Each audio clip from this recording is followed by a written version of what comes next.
All right, Derek Chisora's 50th and final fight against Deontay Wilder might not be his last fight overall. He is disputing the judging, the refereeing, and everything that went on in his fight against Deontay Wilder and is demanding an immediate rematch. Now, his problems with the fight include the ropes not being proper to hold him in the ring, and the two knockdowns were actually pushes from Deontay Wilder and shouldn't have counted. Plus the fact that he believes he knocked down Deontay Wilder if the other two counted as a knockdown. Now, I mean, lots of people are quite mad at Derek Chisora wanting to come back and fight again. I think everybody was turned out and showed up to put on a great final event for his 50th, and we're happy to have that as his swan song and send off. And the fact that you are now backtracking and wanting to get back in the ring, I mean, it will piss off a lot of people that sort of got around that event and sort of supported you through that 50th and final fight. I don't really have any qualms with the result of that fight. I believe each and every day of the week that Deontay Wilder beat Derek Chisora in that fight. Even if he didn't score the two knockdowns, I don't believe Derek Chisora did enough in that fight.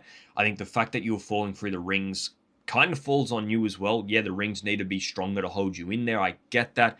But you also can't be, crouching halfway down onto your knees, leaning against the ropes in those holes, and then fall through them and blame somebody else.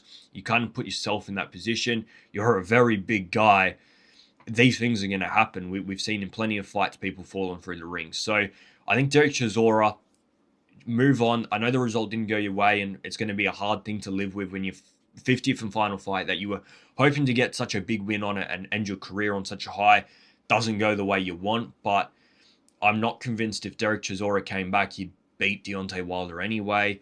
I feel like the event and everything around it won't be as special as the one that you got. You might get the result, but did you get the event? Did you get the experience that you did on your final send off? I feel like it might all just, you're never going to be happy with that way that you get sent off, because you could go and have a 51st and final fight, still lose it. Not as many people get around, not as many people turn up. You're in a smaller stadium. It's not as great of an event, and it wasn't as great a fight. And all of a sudden, you might find yourself knocked out and holding your head in shame because you didn't put on the performance that you did in the first fight. Although you lost, I think everybody was content with how that fight went. It was very entertaining, and the fact that that was your 50th and final fight, and we all got around it. I'd love to hear what you guys think in the comments below.